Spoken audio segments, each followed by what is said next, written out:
복잡한 이슈를 정면으로 바라보고 해결책을 모색하는 시간, 정면응시입니다. 오늘은 홍진선 PD와 함께합니다. 홍 PD, 오늘 주제는 뭡니까? 네, 오늘 정면응시의 주제는 네. 작년 연말부터 진행되었던 무등산 신양파크 호텔의 공유화 과정, 그리고 현재 상황, 앞으로의 숙제에 대해서 얘기를 좀 나눠보려고 합니다. 네, 신양파크 호텔, 한때 광주를 대표하는 호텔이었죠. 네. 공유화 논의가 시작된 배경이 있습니까? 네, 신양파크 호텔은 광주 시민들의 추억이 굉장히 많은 곳입니다. 네. 결혼식이며 돌잔치며 여러 행사들이 진행됐던 정말 추억의 장소였는데요. 네. 상무지구로 시청이 이전하고 실은 상권이 이전을 하면서 계속 쇠락의 길을 걷다가 네. 경영상의 이유로 영업이 종료가 됐습니다. 그 이후에 여러 과정이 있었는데 네. 영상으로 제가 좀 간략하게 정리를 해봤거든요. 그 내용 함께 보시죠. 네.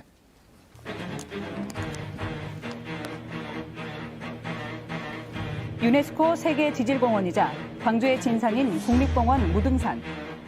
무등산 자락인 동구 지산동 20의 6번지에 광주 신양파크 호텔이 있습니다.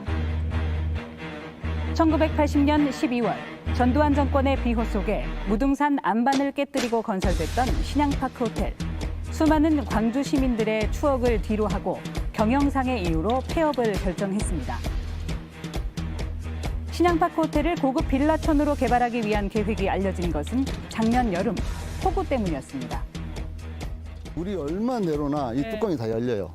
아, 여기가. 우수 이 뚜껑이 다 열려가지고 네네. 저 밑에 이제 식당들이 물이 많이 찬 거죠. 이게 떨 정도로 네. 이게 물이 그렇게 많이 내려오는 거예요. 아, 그래요. 그리고 저 밑으로는 흙이 흘러내리고. 흙이 내리고 아, 이쪽은 물이 내려. 폭우가 내렸을 때 그 밑에 사는 주민들이 토사가 흘러내린다라고 하는 민원이 들어왔습니다. 그래서 폭우에 토사가 흘러내려서 신양파크 호텔을 가보니 거기가 일반 주택, 고급 일반 주택이 들어선다라고 하는 개발이 들어왔습니다. 시민사회는 즉각 무등산 신양캐슬 신축 반대 시위에 나섰습니다. 시민들은 무등산을 위해 연대했고 성명 발표도 이어졌습니다. 하여간에 이것이 무너지면 결국은 이 자락들이 전체 다가 무너지게 마지막 보루라고 저희들은 생각했고요. 그래서 반드시 이곳은 지켜져야 된다. 그리고 최소한도 이것이 지켜지면 무등산의 그 기본적인 자락은 지켜지겠다. 이 간절한 마음이 있었습니다. 이미 지산동 자락에는 국립공원 무등산과 어울리지 않는 볼성 사나운 상가와 고급 주택단지가 들어서 있는 상황.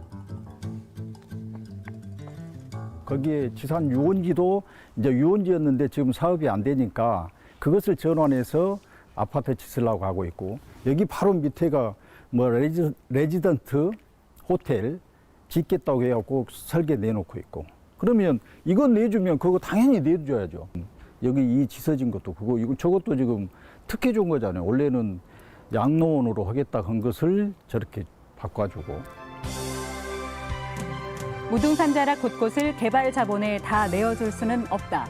지역민들의 간곡한 호소와 활동이 계속됐습니다.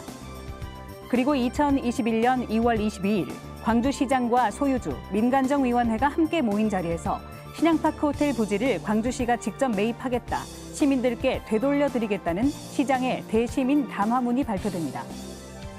개발 이익이나 편의성 제고를 위해 무등산을 훼손해서는 안 된다는 광주 시민들의 엄중하고도 간절한 염원이 반영된 결과입니다.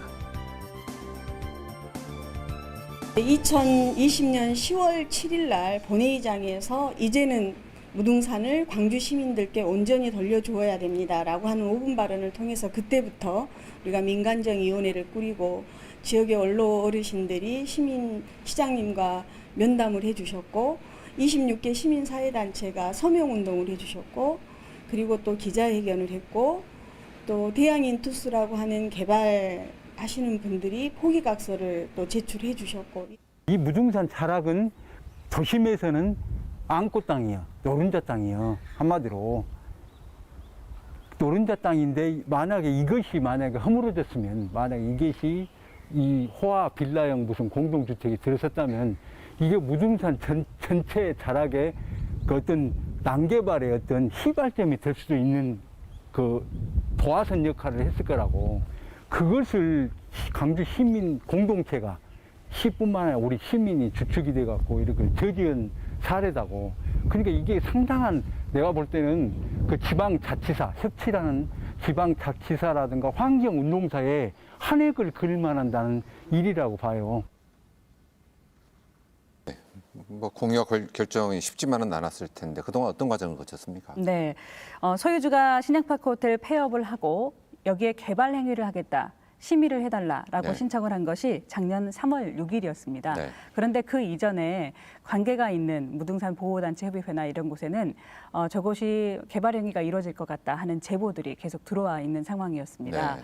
그랬는데 작년 8월에 폭우가 내리면서 토자 유치를 되고 이걸 그냥 둬서 되겠냐 하면서 시민사회단체들이 머리를 모으기 시작한 것이었죠. 네.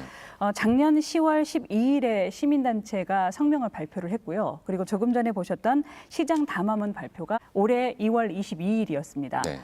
기간으로 보자면 한 6개월 정도 되는 짧은 시간 안에 이렇게 큰 결정이 내려지게 된 것인데 네. 지켜보는 사람은 이게 과연 가능할까 했었었는데 놀랍다 하는 반응들이었죠. 네. 그 짧은 시간에 할 수 있었던 건 그동안 무등산 공유와 운동의 역사가 있었기 때문이겠죠. 그렇습니다. 광주 시민들의 무등산 사랑은 정말 그 세상에서 유례가 없다라는 얘기까지 들을 정도였는데 1989년에 무등산 보호단체가 설립이 되고 광주 시민들의 무등산 사랑 운동이 시작됐었잖아요. 네. 그 중에 하나가 무등산 공유화 운동이었습니다. 네. 왜냐하면 무등산을 광주 시민들이 전체를 보호하고 싶은데 사유지가 너무 많으니까 그 사유지를 우리가 한 평씩 사자. 네. 그래서 공유화를 하자 했던 운동이었거든요. 네. 시민들의 기부와 매입으로 한 45만 제곱미터를 구입을 해서 무등산을 보호했던 공유화의 역사가 있었기 때문에 이번 네. 일이 가능했던 것으로 보입니다. 네. 그동안엔 뭐 시민들이 십시일반 돈을 모아서 네. 뭐 이렇게 땅을 사는 땅 한 편 갖기 이런 운동이었다면 이번에는 광주시가 직접 매입하는 방식인데 매입 결정한 이후에 뭐 어떤 추진 절차가 어떻게 진행되고 있습니까? 네, 시민들이 이제 그게 많이 궁금하실 것 같습니다. 네. 이번 2월에 시장이 그 대시민 담화문을 발표하고요. 시의 예산을 많이 쓰는 일이기 때문에 반드시 네. 시의회의 동의가 필요합니다. 네. 이 일이 5월에 완료가 됐습니다. 그리고 계약을 진행하려면 계약금만 수십억 원이 듭니다. 네. 없던 예산을 써야 하잖아요. 그래서 추경 예산으로 30억 원을 신청해서 확보를 완료를 했고요. 네. 7월 말이나 8월 초에 소유주와 광주시가 계약서를 씁니다. 네. 예, 계약서를 쓰고 내년 한 상반기나 하반기 정도에는 대금 지급을 완료하면 광주시의 것이 될 것으로 보입니다. 네. 매입비가 얼마나 될 걸로 추정이 됩니까? 약 300억 원 정도 예상하고 있습니다. 네. 예.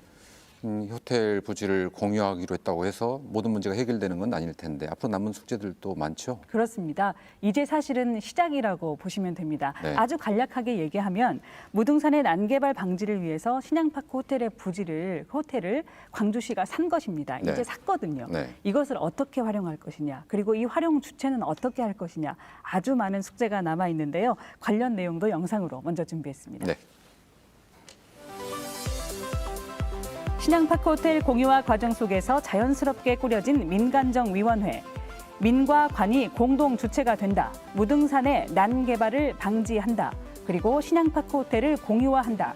이것이 위원회의 목적입니다. 지난 5월 25일 1차 대시민 토론회를 열었습니다. 민간정위원회는 소위원회와 본회의, 시민토론회를 통해 신양파크 호텔의 활용 방안을 모색하고 무등산의 미래를 함께 그려간다는 계획입니다.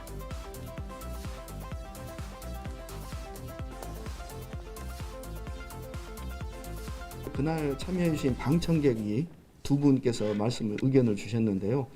한 분은 시민 주체 및 시민 참여를 위한 협동조합 방식의 법인격이 고려될 필요가 있다는 의견을 주셨고요. 또 한 분은 현재 광주하고 울산광역시 중에서 유일하게 이 두 군데만 유스 호스텔이 부재한 실정이다. 그래서 청소년 및 가족 단위가 활용할 수 있는 유스 호스텔로 활용하면 좋겠다는 의견을 크게 주셨습니다. 지금까지의 상황도 쉬운 부분이 없었지만 앞으로 가야 할 길이 멀고도 험합니다. 각 분야가 생각하는 방향이 다르기 때문입니다. 피타운 뭐 그런 해서 뭐 케이블카 연결하고 이런 얘기도 하시고 동구청으로 옮겨라 이런 얘기도 하시고 아무래도 아시아 문화전당의 숙박이 좀 어려우니까 유스 호스텔 쪽으로 가는 게 어떠냐. 그래서 시민들이 한번 둘러봐야 되는 거다. 왜냐하면 저걸 헐어버리고 하는 건 아니니까. 이제 상정과 이주의 생각해 보면 음식타운 이쪽은 아닌 것 같다. 이게 겹치면 아무래도 상권이 되니까. 근데 이제 밑에 우리 그 막 문화 뭐 이런 쪽에서는 아무래도 청소년 관련 것도 괜찮지 않느냐. 그래서 국립공원은 개발의 대상이 아니라 보존과 다음 세대에게 남겨줄 유산으로서 사실은 합의하고 광주 시민들이 무등산을 국립공원으로 지정했던 그 뜻은 그대로 유지되고 존중돼야 합니다. 광주가 아무것도 없어요. 관광 자원이라고 하는 것은 이런 것들을 잘 활용하면 저희들은 생태적인 부분, 그리고 문화적인 부분, 역사적인 부분, 정신적인 부분 이런 것들을 엮어서 이게 자원이 되지 않으면, 관광 자원이 되지 않으면 저는 광주의 그 관광화는 저는 불가능하다고 봅니다. 광주 시민들의 세금 300억 원 이상이 투입되는 신양파크 공유화. 가장 중요한 것은 시민들이 신양파크 재활용에 대해 제대로 알아야 한다는 것입니다. 그래야 무엇을 할 것인지 관심을 가질 수 있기 때문입니다. 지역의 한 사람으로서. 근데 그 과정이 그 관과 학 이런 그 전문가분들 입장에서 항상 일이 진행되는 것을 보아왔어요. 그리고 결정적일 때 모든 일을 결정해놓고 주민들에게 인식을 시키려고 하는 그런 어떤 그 분위기를 가끔 느꼈습니다. 그러나 저는 어떤 큰 그림을 그린다 할 때에 이 지역 주민들 공청회라든가 설명회라든가 이런 것이 정말 필요하다고 생각합니다. 이 범위 안에서만 해서는 안 된다. 시민들이 그야말로 무등산에 대해서 한 단계 업그레이드 시킬 수 있는, 한 단계 상승시킬 수 있는 이 안은 함께 만들어야지 어떤 특정 단체가 중심이 되어서 이렇게 가자 이렇게 제시해도 저는 안 된다고 봅니다. 그래서 이게 갈등의 요소가 되면 절대 안 되겠다. 그리고 최근에 또 그런 움직임이 있어요. 주도권 논쟁을 합니다. 추후라도 이 안에서 주도권 논쟁을 하고 또 그 추한 모습을 시민들에게 보이면 무등산에 대한 명예훼손이다.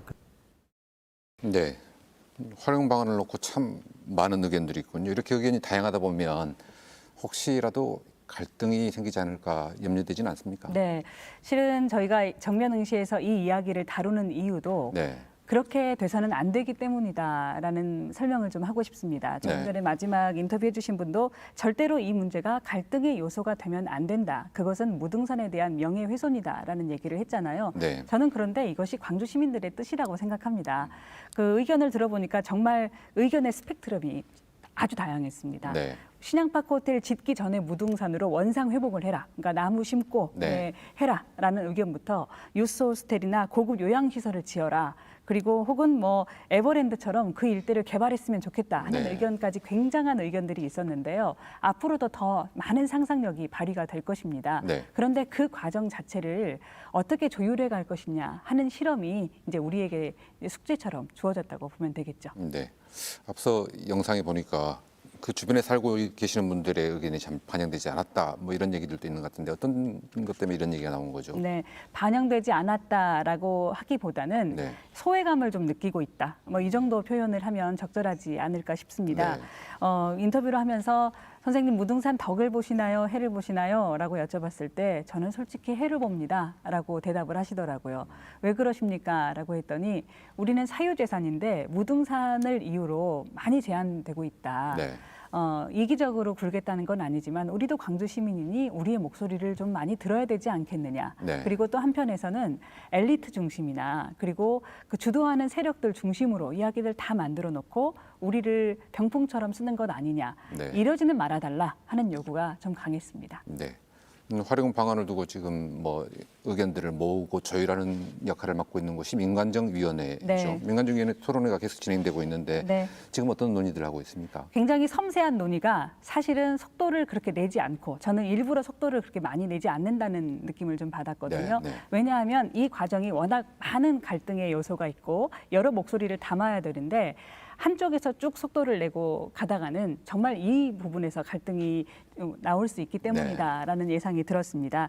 지난 화요일에 본회의를 거쳐서 7월 12일에 2차 시민 대토론회가 있습니다. 앞으로 네. 3차, 4차, 5차 쭉 진행을 하는데 가장 중요한 것을 시민들의 여론 수렴으로 두고 있었습니다. 네. 코로나 상황이라든지 여러 가지 현실적인 한계가 있지만 이 부분이 가장 중요하게 지금 여겨지는 것 같았습니다. 네.